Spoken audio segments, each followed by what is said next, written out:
one's for you. Okay, this is for swapping the base around, because when you have to move these back, the problem that we have, and the reason why we have these decals, is because we have to hide the hole that we make, or the trough that we make when we move this back. So we shall remove the screws, like so. Make sure you unplug the mic and make sure the system's off, by the way, when you're doing this stuff. Now, it's tight, like a tiger. Let's see here. The wires, the cable is tight right here. We want a little more give than that, so let's loosen in here, get a little slack on our cable.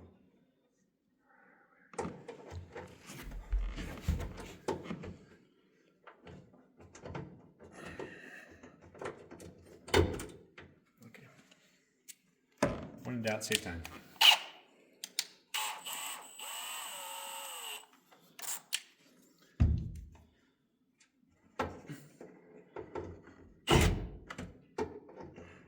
Come on, baby.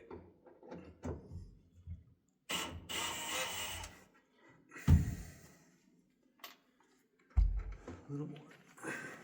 Whoever latched us up on the side of the pulpit did a really, really good job. Very, very tight. But I would recommend a little bit more slack on the cable that's actually going up, like 6 inches more, so it has like a droop like this. So that way it never even has tension, because it was like pulled like this. Next time we'll mount it like right here, so that way it's totally loose the whole time. But okay, anyways, back up top. Here's your base, right? Now there's multiple steps to this. I'll peel the decal off. Hopefully don't peel off anything else. Oh, that's lovely. Have to get rid of residue. See, but as you can see, right here, if we were to shift this back to where it needs to be, because the technical standard from Ed is right here, which is basically flush with the pulpit, and technically the specifications actually say 2 inches back from that, even about right there. But Ed's standard, which he did this building, is flush with the edge of the pulpit. So what that does is, as you can see, this hole is now sitting right on top of here, so we wouldn't be able to put the screw there. So what do? We flip the base. Now, you'd think you could just turn this and flip it all the way around, but you can't, because there's a key right here inside of a track that stops it from being twisted all the way around, this guy right here. So what we have to do is we literally have to modify the whole base. Now, these 3 screws sandwich to this ring on the back, this chrome ring on the back. So we have to take those off. Go back to the hand tools. And we'll loosen this guy up. And what this does is when you tighten this up and you loosen it, is this pulpit neck sits in a ball in a socket, basically just like a shoulder joint or a hip joint. And when you tighten this down, it creates tension on the ball in the socket, which is what allows the pulpit to kind of hold in position when you put it. So I'm going to pull that off, get these screws out of here, like so. Save your screws, careful not to muck your threads, otherwise you got to go to the hardware store. I had to do that before, sucks. So if we take this and flip the base like this, at that point, when we go to put this back on, notice that our mounting holes are now off, because now we've got the 2 sides holes and the back one right here, and they're not lined up because the base had them pre-drilled there, there, and there. So what we need to do is we need to mark this and drill through the plastic and then turn the chrome ring around to reline up everything again. There's also a little tiny trough in the ring right here, and that's where you want your wire to sit whenever you go to put this back on, or where the key slot sits. So when we flip this around, so we will now place this on and we're going to mark it. The way I like to mark it, don't do it with the drill bit, okay? Like don't drill the hole, because what can happen is if you do that, you can actually screw up threads and mess everything up. So we don't want to do that. We want this to flip like so. One way I've done it before in the past is I flipped it this way, and I was like, oh, okay, let me mark it this way, which you can do, but again, if you drill that hole and you muck your threads, now you've blown out the hole and you're not going to be able to do it again. So what you want to do like so. Here, let me see here. Let me get this all situated. Yeah, like that. Is you want to turn it the other way and drill your holes the other way. So 2 ways you can do it: from the base, or you can do it from this top side too, and you're going to mark those holes, right? And I'll show you how I do it from this side. So I'll take this, and I'll line them up where I want them, which is going to be now the 3-point like this, where before it was like this, right? So I'm going to shift it like this, get them lined up so that these are all parallel with the edge, so like that. You don't have to get it precise, but it needs to be pretty close. You can line this up with that line that kind of gets you pretty close to there. And then I'll take my screw. I'm just going to touch the plastic. I'm going to stab the plastic so I have a mark.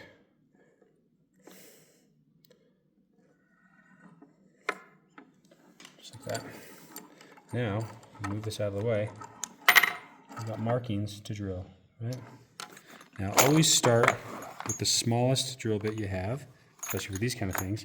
Or if you have a punch, you do a punch first, right? Because you don't want it to walk, you want it to be right where it's supposed to be. So, I'm going to take the plate. See our mark right there?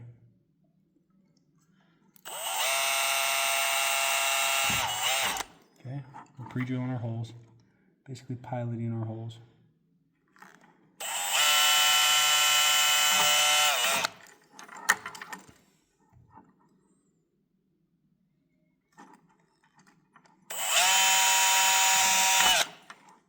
Okay, so those holes are piloted. Now we're going to go bigger.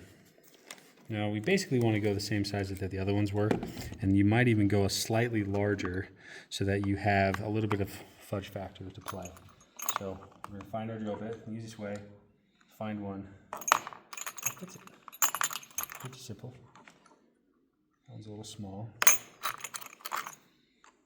one's a little too large. It's like the Little Riding Hood. And 3 bears.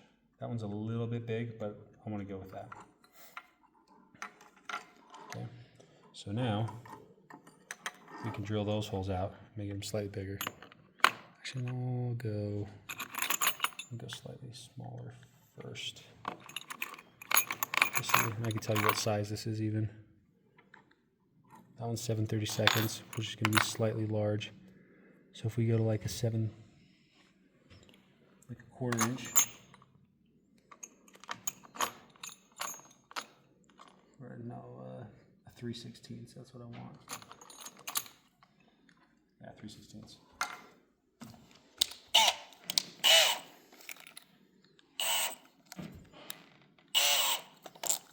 Okay, so we're going to drill that hole now. Just like that, nice and easy.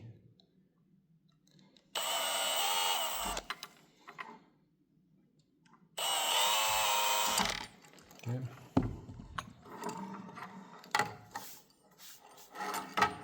So now we just line everything back up now, because we're going to be facing this way. And now our holes will actually line up. Now this trough is where we want this screw slot to go. So we want to spin it so it's on this side when we line everything up. Like that. See, I've got my holes lined up and my trough is on the left side because that's where my key goes, right? So now washers will drop in. We have the plastic sleeve that drops in, and this is what hugs the ball, just like that. And then we're going to drop this back on, like so. Get it all lined up, like this. And then we put the screws back in. And do not cross-thread them. So if you cross-thread them, these are metric screws. They're hard to find. You just can't get them from the hardware store. So, well, unless you go to the specialty section. So it's kind of a pain in the butt, depending on the hardware store. And if you're out in the middle of the sticks, it's a pain in the butt. So just try to do it right the first time. Okay.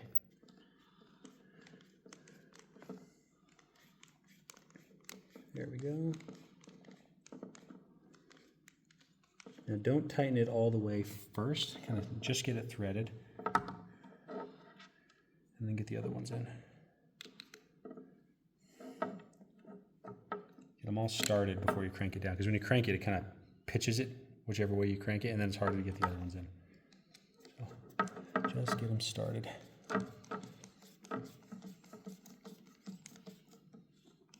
And you can see on the back end if you hit the threads and if you're going in. So.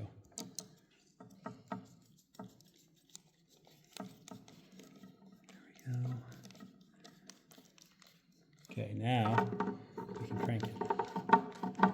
And you want to crank these down snug because that's, when you crank them down tight, that's what holds the tension on the ball and holds the Pulpit Mic in position. If you don't get it tight, it'll droop. And then you'll get a service call, because the Pulpit Mic's drooping. Okay. Now, test it. See, it's drooping a little bit right now, so we want to actually see if we look right here. See how this is not sitting flush? This one right here? It's not sitting flush, so it's not giving me the tension I need. I need to crank that one more. Let's see here. Is that one threading? Is it cross threading? Let's check it.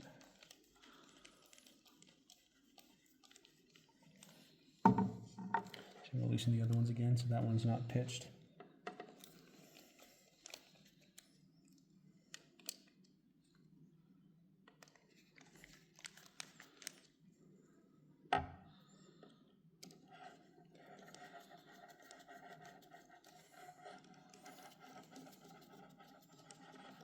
It feels like it went in.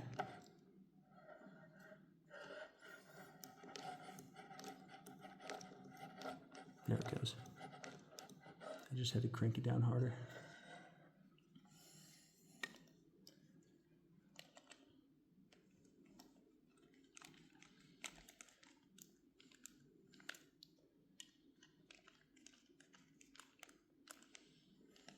Okay, again, testing position. Does it hold at the bottom right here? See how it's drooping a little bit still? We'll have to see if we can get a little more tension out of it. Can we crank him a little bit more? Grab a little bit more.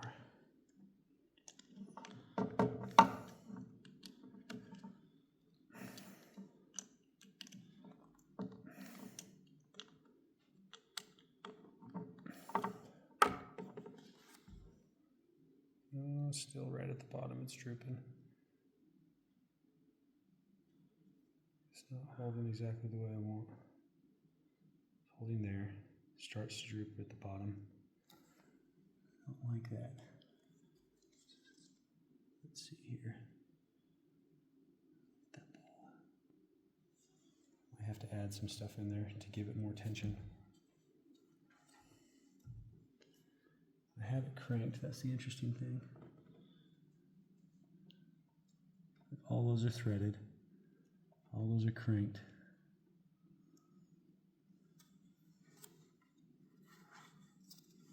So I'm going to deal with that in a second here, but I want to just show you the rest. So at this point here, this allows you to shift it back to the position that you want without causing, a spot where the hole's going to be right there, right? So I can shift it to here, and you can see now that the holes are exposed. That is what the decal is for. The decal is there to specifically hide that hole. Now this is the damaged one. We're going to put a clean one on. But that's what that's for. Now, if you have to shift it back so far that the wire's sticking up like this, mark it, and you're going to trough it.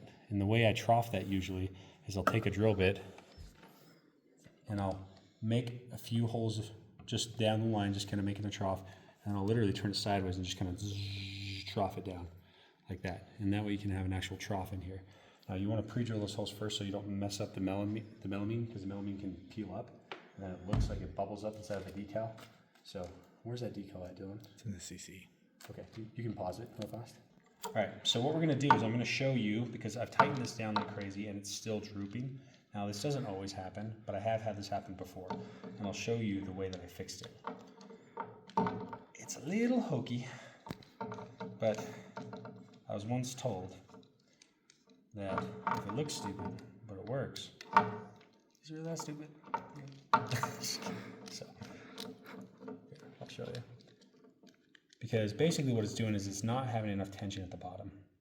That's the problem. But it has tension everywhere else. So, if I open this up, what's not getting enough tension? It is this plastic sleeve is not being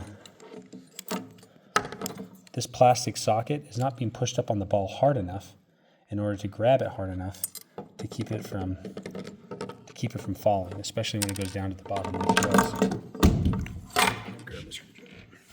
So, what I have done in the past, which I will show you now, is basically I have taken this socket here and literally filled it with E-tape. And by filling it with E-tape, I basically made it taller, which means like when I put it on, it sandwiched harder. And now there's two ways you could do it. I put it in the ball when I did it before, but I think that we could probably do it, looking at this, we could probably do it inside the washer here too. And by doing that, we're just gonna raise it, which means when we squish it, it's gonna grab a little harder. So what we'll do is we're gonna cut strips of this E-tape. This is the good stuff, 33 plus 3M stuff. So what we'll do, we'll take that strip and we will cut it. Actually, we'll go like this.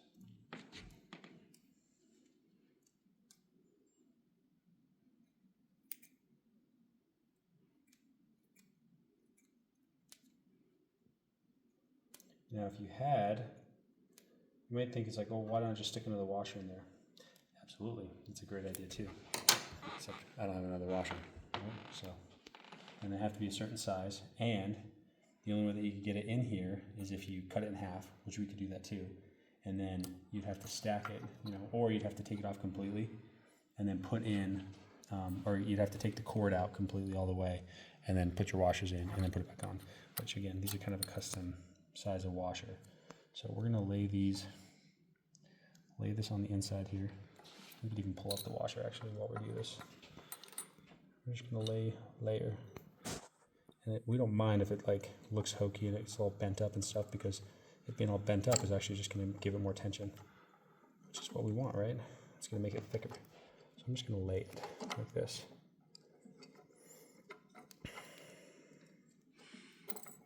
Again, if you had another washer, it'd be quick.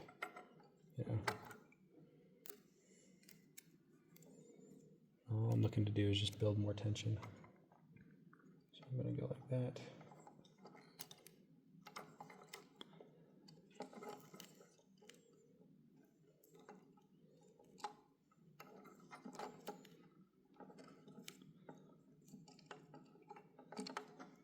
Okay, I set that in there.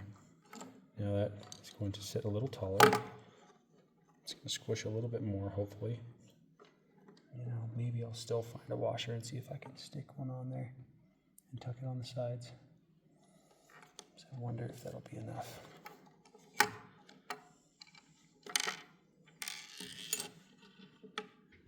Let's try it.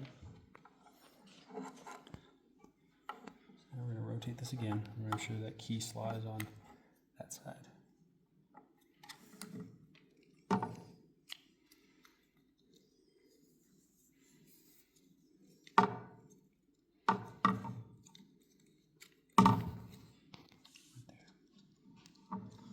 See, I've got quite a bit I got to push into now, which is a good sign.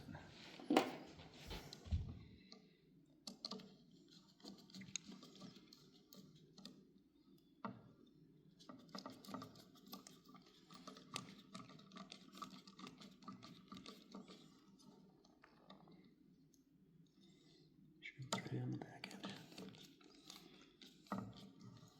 Okay, I'm threading. Back it off just a hair so I can get the other ones on.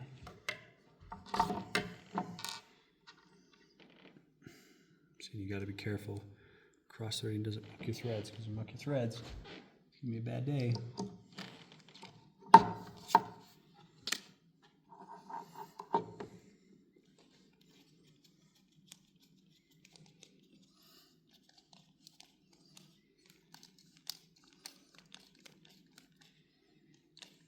Let's grab him. That's good. Back it off hair. Last one.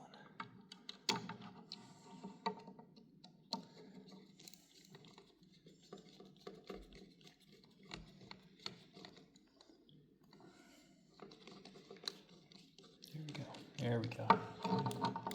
Crank it again. Give him a good crank. Always be, when you're doing the screws, for the guys that aren't familiar with using your hand tools like this, make sure you're putting downward pressure as you twist. Because if you just twist, you'll strip the screw. So lots, and frankly, I say more downward pressure than twisting pressure. So that way it doesn't slip on you.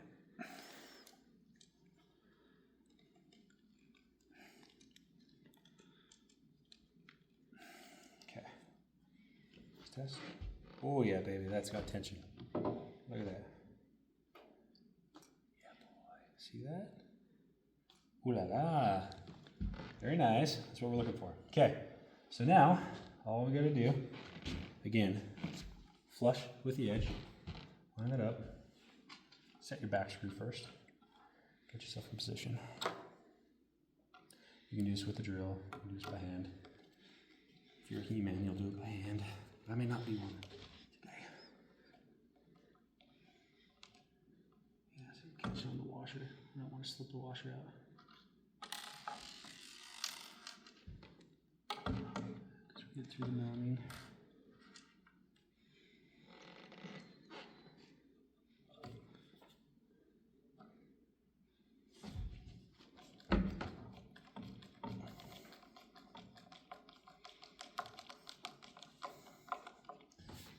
Okay, get the back one in first, or the pointed one first, and make sure you're centered, you know, of course. The way you know you're centered if you're lining up with your previous holes that were centered. And then, please make sure your base looks like it's actually perpendicular. You could actually do measurements and see, but if it looks off, it's probably off. So make sure that's actually where you want it. And then go ahead and set your second one.